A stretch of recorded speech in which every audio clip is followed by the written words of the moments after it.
Los empresarios en la década de 1970 decidieron: hay tres maneras en las que podemos bajar los salarios en los Estados Unidos. Número uno, reemplazar a los trabajadores con máquinas, la automatización. Número dos, reemplazar a los trabajadores en los Estados Unidos trasladando la producción a China o a India o a Brasil.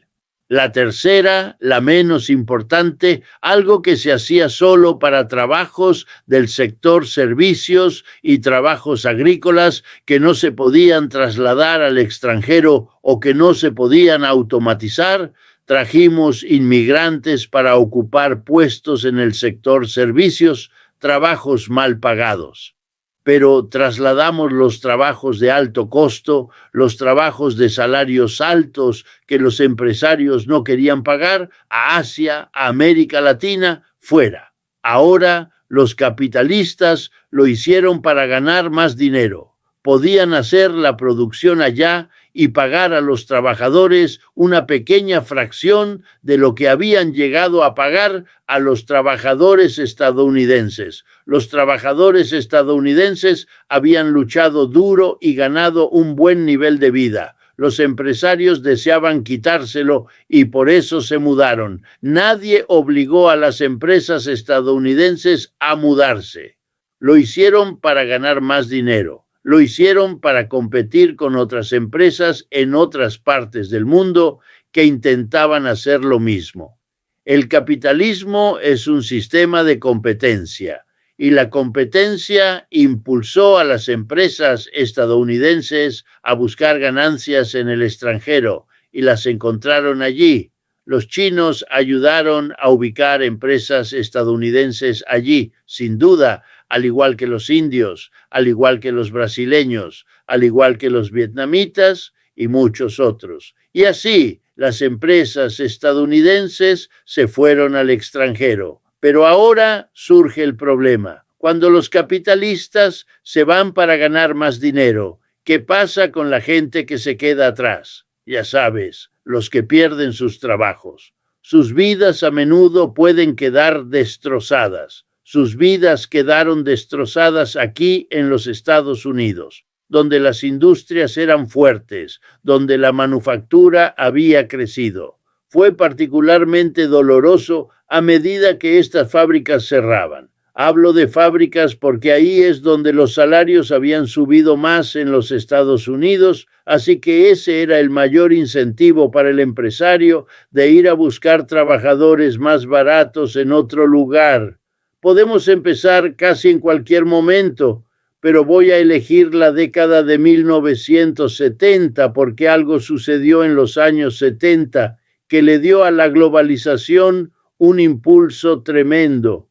A partir de la década de 1970, un gran número de corporaciones estadounidenses comenzaron a trasladar sus actividades fuera de los Estados Unidos. Había habido cambios tecnológicos recientes. Internet, el motor a reacción, hicieron posible hablar, ver, viajar por todo el mundo en cuestión de segundos con Internet y en cuestión de horas con los aviones a reacción. Realmente ya no era necesario tener tu actividad de producción, tu fábrica, tu oficina, tu tienda, justo cerca geográficamente. Podías supervisarla, podías monitorearla, podías visitarla si estaba al otro lado de la Tierra en un tiempo razonable, y este avance tecnológico les dio una idea a los líderes corporativos. Habían estado acumulando resentimiento aquí en los Estados Unidos durante la mayor parte del siglo pasado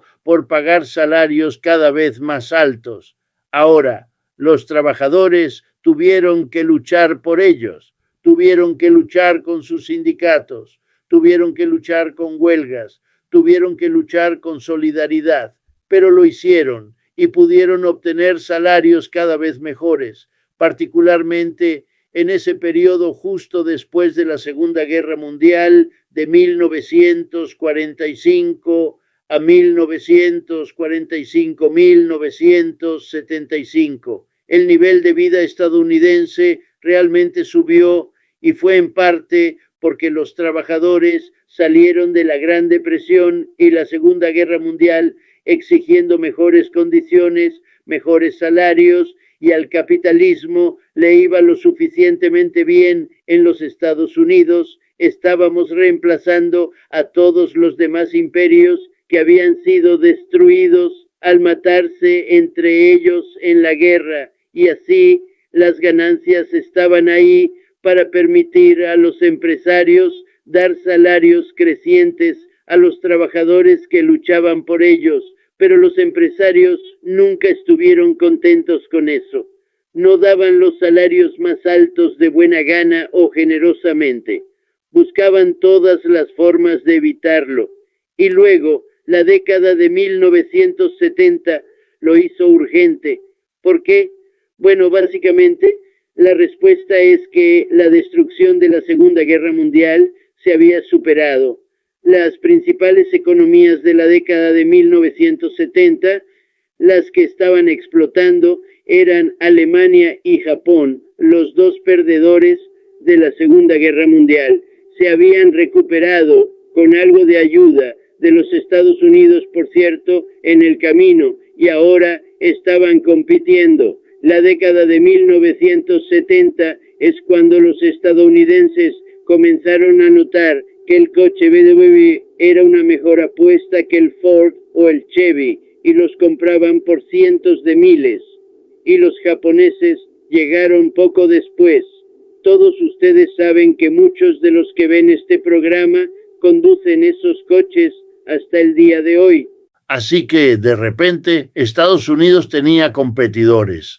Los alemanes, los japoneses se habían recuperado descubriendo inteligentemente que si quieres vencer al competidor, el competidor más grande que tenían era Estados Unidos, tendrías que trabajar muy duro para producir productos que fueran o bien mejores que los que salían de Estados Unidos, o más baratos, o mejor aún, ambas cosas, y lo hicieron. Y por eso nos pasamos al Volkswagen y al Toyota y todo lo demás. Ya conocen esa historia. Entonces, ¿qué hicieron las empresas estadounidenses? ¿Cómo luchas contra la gente a la que heriste cuando se defienden?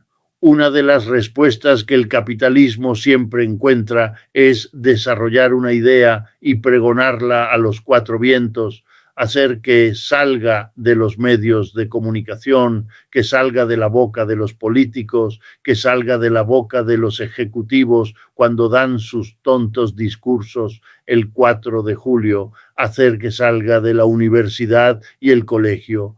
¿Y saben cuál fue la gran idea en los últimos 50 años? Aquí vamos, la globalización. Nos dieron discursos interminables sobre cómo todos los estadounidenses amamos la globalización. Nos encanta dar la bienvenida a la unidad con nuestros hermanos y hermanas en otras partes del mundo. Creemos en el multiculturalismo, en cómo las diferentes culturas contribuyen. Una y otra vez se nos dijo que la globalización se trata simplemente de ser eficientes. Las empresas están encontrando formas eficientes de producir allá en Vietnam o allá en Brasil, y todos nos beneficiaremos al tener bienes y servicios más baratos y al tener un mejor nivel de vida. La globalización se presentó como la idea de que lo que esas empresas estaban haciendo para sus ganancias era algo que mágicamente nos beneficiaría a todos. ¿Era cierto? Ni un poco. Era una capa de barniz. Debajo, la amargura de todas las comunidades vaciadas por la partida de sus empleos, vaciadas por la pérdida del valor de sus hogares cuando eso sucedió, vaciadas por la falta de una carrera para sus hijos, quienes en cambio, ya saben, recurrieron a los opioides en cifras increíbles para expresar la conciencia de un joven sobre el callejón sin salida en que se habían convertido sus regiones. Y así, Por supuesto, ahora que nos damos cuenta de lo que se hizo, estamos enojados y pensamos en la globalización como una mala palabra. Muchos de nosotros, la gente que la defiende, somos vistos por otros como si hubiera algo mal en nosotros. Pero por supuesto, nunca se trató realmente de la globalización. Esa fue solo una forma conveniente de contar una historia encantadora sobre cómo todos nos íbamos a beneficiar. Bien, primero que nada, empecemos diciendo que realmente es un fenómeno lo que China ha hecho. Merece el asombroso reconocimiento de todos ante ese hecho. ¿A qué me refiero? Bueno, esta es la mayor historia de crecimiento económico que probablemente tengamos en la historia de la raza humana. Aquí había un país en los últimos 70 años, el más grande en población del mundo, con más de 1.000 millones y acercándose a los 1.500 millones de personas en una pobreza indescriptible hace tan solo 70 años. Una de las grandes historias de horror de la pobreza en el mundo. Y en esos 70 años, este país ha sacado a 1.000 millones o más de esas personas de la pobreza abyecta y las ha llevado al mundo moderno. Con una población de ese tamaño, eso nunca se había hecho antes. Si tomas toda Europa junta, que es una cuarta parte de la población de China, les llevó de 200 a 300 años hacer algo comparable al récord de crecimiento económico de China en 70 años. Es extraordinario.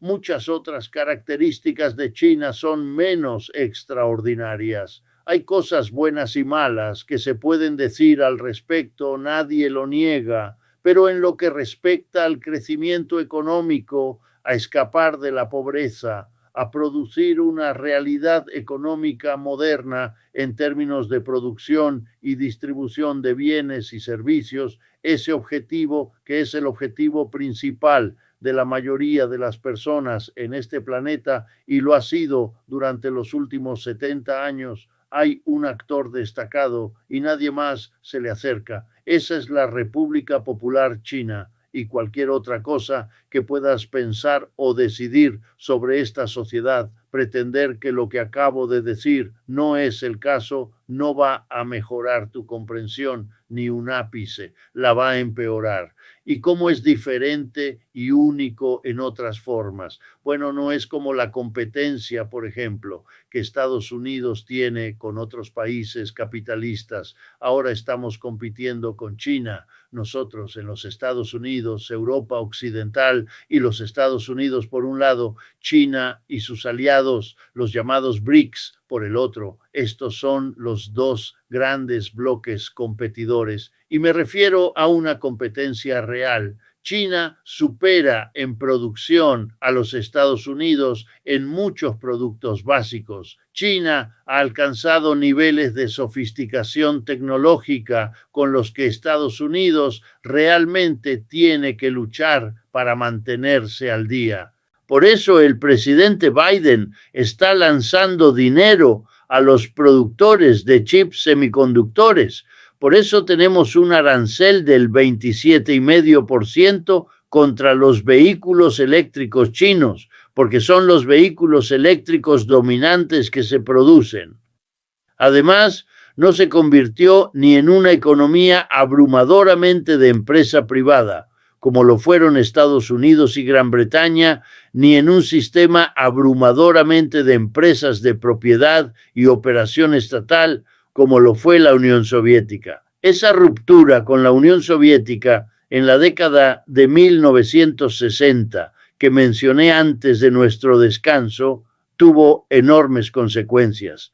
De modo que en las últimas décadas, China se ha convertido en una nación aproximadamente mitad de empresas capitalistas privadas y mitad de empresas estatales, con ambas mitades compartiendo la vieja estructura capitalista de empleador-empleado, que es probablemente por lo que los chinos, sabiamente, no llaman comunista a su sociedad. El nombre del partido es comunista, pero a lo que ha logrado lo llaman socialismo. algo que es más y diferente del capitalismo, pero aún no es comunismo, lo cual es una forma bastante interesante de entender cómo China literalmente redefine lo que significan las palabras por la forma en que ha elegido desarrollarse. Quiero mencionar algunas de las cosas que son distintivas de China porque se derivan de la forma en que han organizado su economía, mientras que en los análisis occidentales a menudo se tratan como si mostraran que los chinos están titubeando o tropezando o cometiendo errores. Déjenme darles algunos ejemplos.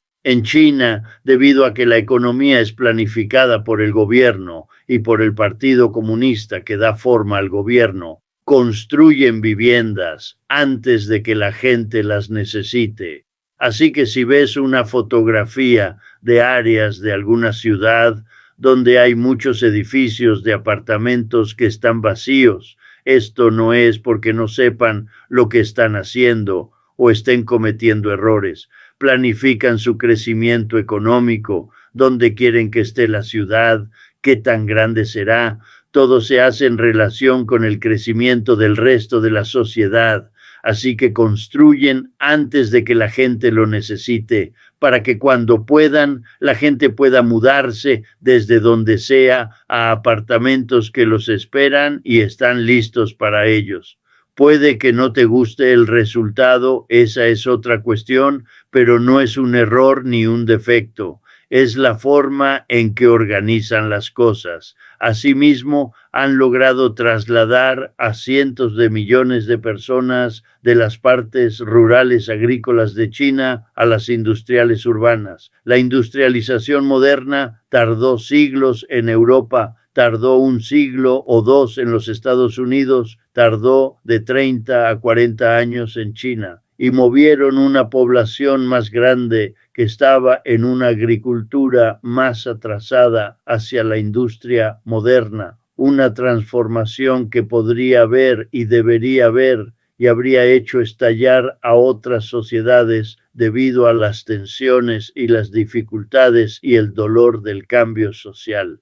Gestionaron todo eso para convertirse en lo que son hoy. De nuevo, llenos de errores en el camino, por supuesto, callejones sin salida, pruebas, errores, pero logros que deben ser reconocidos en lo que se ha producido al final. Realmente acabaron con la pobreza masiva y han sido reconocidos por las Naciones Unidas por haberlo hecho. De nuevo, todo tipo de fricciones y problemas, seguro, pero acabar con la pobreza no es un logro menor en un mundo que todavía tiene grandes cantidades de ella en todos los continentes restantes. Y finalmente se comprometieron, después de haber desarrollado una sociedad industrial moderna básica, a fijarse en los Estados Unidos como su modelo a superar, como su modelo a vencer, y han trabajado incesantemente para hacerlo.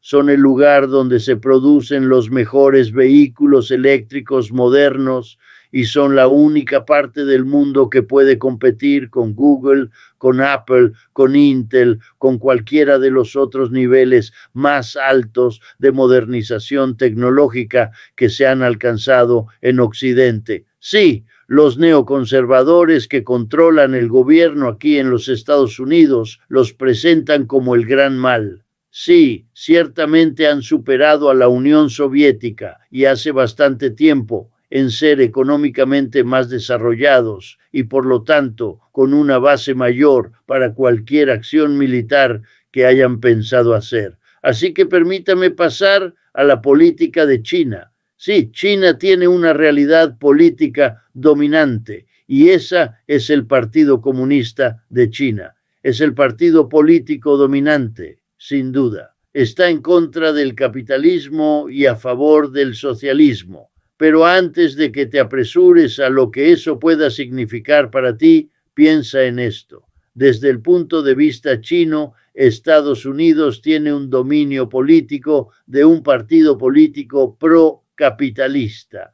Para ellos tiene dos alas, republicana y demócrata, dos alas diferentes que están de acuerdo en que el capitalismo podría ser y debe ser la realidad dominante de los Estados Unidos. Bueno, los chinos argumentan que esa es exactamente su visión para el socialismo. Así que sí, excluyen el capitalismo, pero señalan a los Estados Unidos como excluyentes del socialismo. Te puede gustar uno y no el otro, pero no puedes pretender que sean tan diferentes. El Partido Comunista en China tiene una ala, el Partido Capitalista en los Estados Unidos, argumentan, tiene dos. Y los estadounidenses pueden elegir entre esas dos y nada más. A nadie más se le permite entrometerse en ese monopolio, excepto en los márgenes. Y ahí es donde se les mantiene. Y ahí es donde han estado durante los últimos 70 años. Al igual que el monopolio que opera el Partido Comunista Chino, el Partido Capitalista en los Estados Unidos opera de la misma manera. Los chinos también están orgullosos de haber enfrentado el desarrollo desigual, el hecho de que en el capitalismo una parte de un país se desarrolla y a otra parte se le permite languidecer. Se han centrado en superar ese desarrollo desigual, algo que Marx entendió originalmente sobre el capitalismo. Siempre crea un área próspera por allá, un área pobre por allá, un buen vecindario en su ciudad por aquí, un vecindario terrible por allá, etcétera, etcétera. Los chinos dijeron no, vamos a desarrollarnos, vamos a dar un énfasis especial a las áreas más pobres, ya sea sacando a la gente de allí y trasladándola a áreas mejores o transformando esas áreas. Y básicamente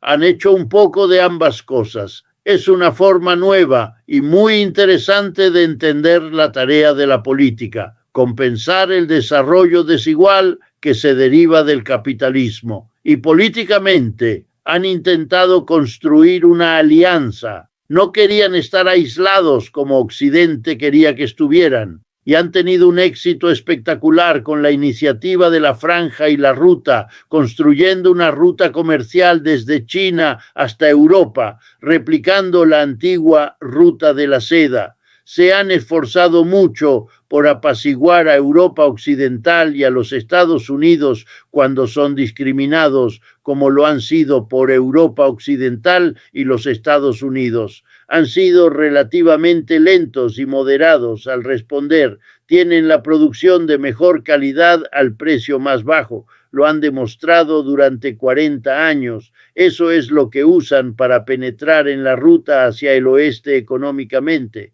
Y su política es, por lo tanto, ir muy despacio. En caso de que no lo hayas notado, los chinos no han desarrollado bases militares en todo el mundo como lo ha hecho Estados Unidos, aunque tienen el dinero. Podrían, pero no lo hacen.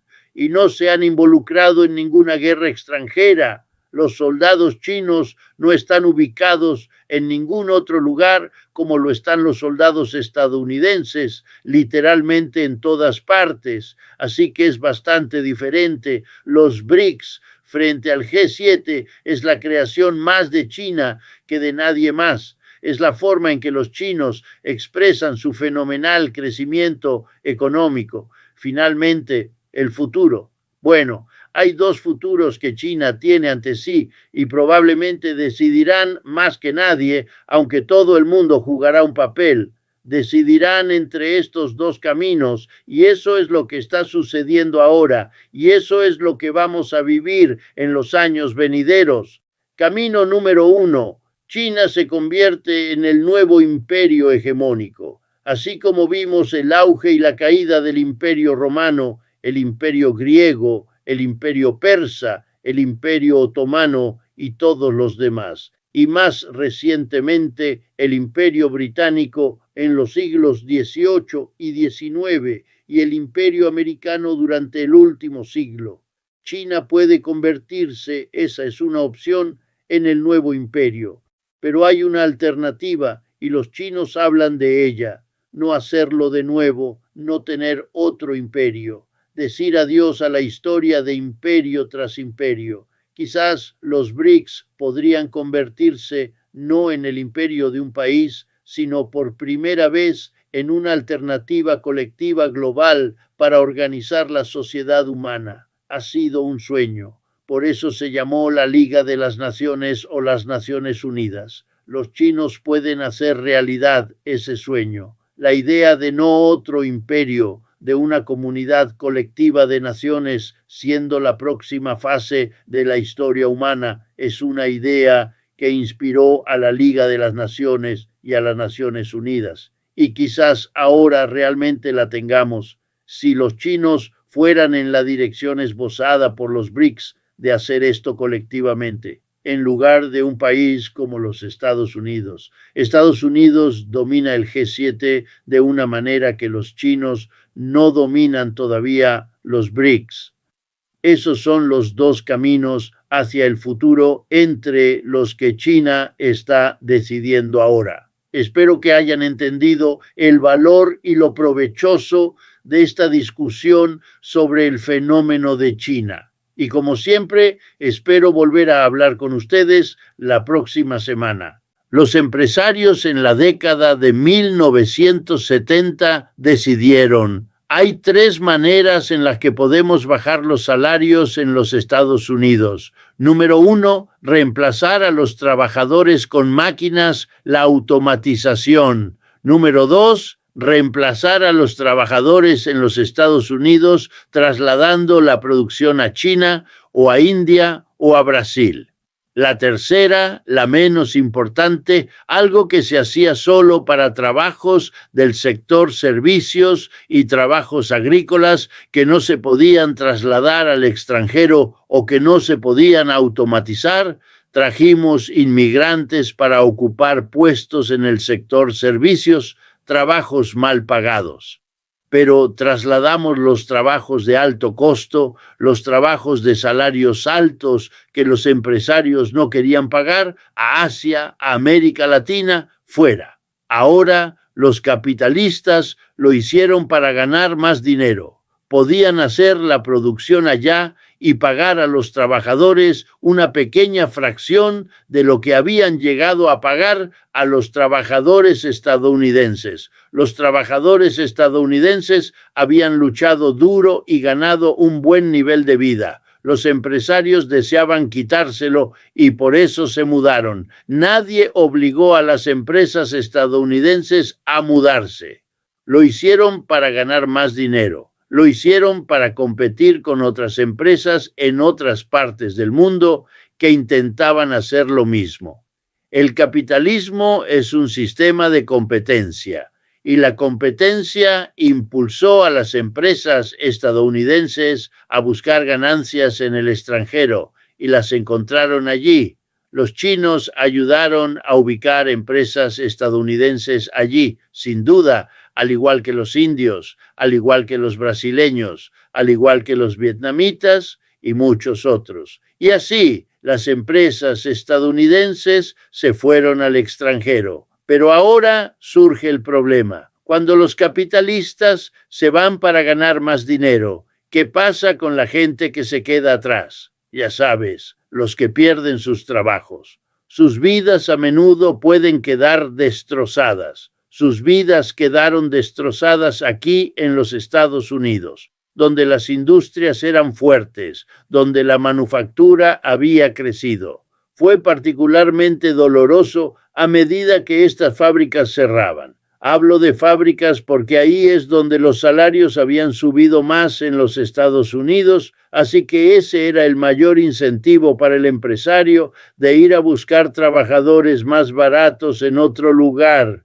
Podemos empezar casi en cualquier momento, pero voy a elegir la década de 1970 porque algo sucedió en los años 70 que le dio a la globalización un impulso tremendo.